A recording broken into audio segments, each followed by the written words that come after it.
notes.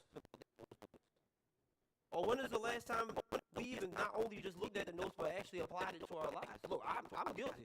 I'll tell you right now. I got thousands of notes in my phone that I only apply unless I'm in a situation.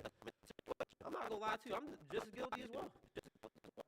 But it's not about just absorbing the information. It's not about just being here and just listening, but it's also about applying to our lives what Jesus has taught us.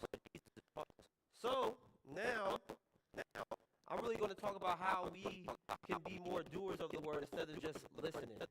And I think the root of it starts in Matthew 22, verses 36 through 40, where one of the Pharisees, one of the lawyers, asked Jesus this.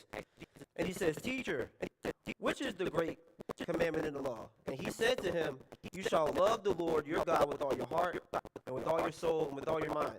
This is the great and first commandment. And the second is like it. You shall love your neighbor as yourself. On these two commandments depend on all the law and the prophets."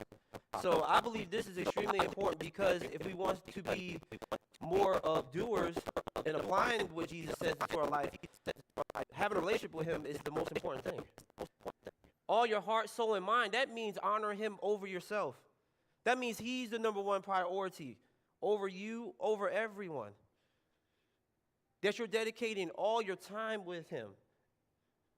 That he's number one priority. And yes, he knows we have other responsibilities in life. He's not saying 300, 24 hours a day, 365. You got to read your Bible all day, every day, and listen to worship. I mean, come on. You have a job. You have, live your life.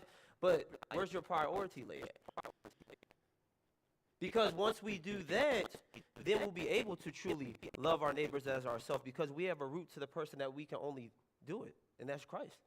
That's the only way we can love our neighbor as ourselves is unless we have a true relationship with him.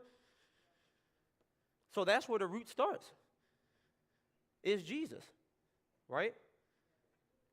It starts with Jesus. It starts with Christ. It starts with having that relationship with him and making him the number one priority, and then that will produce in your relationships with other people. Now, the next thing on how to be a doer instead of just a hearer is we have to eliminate your bias.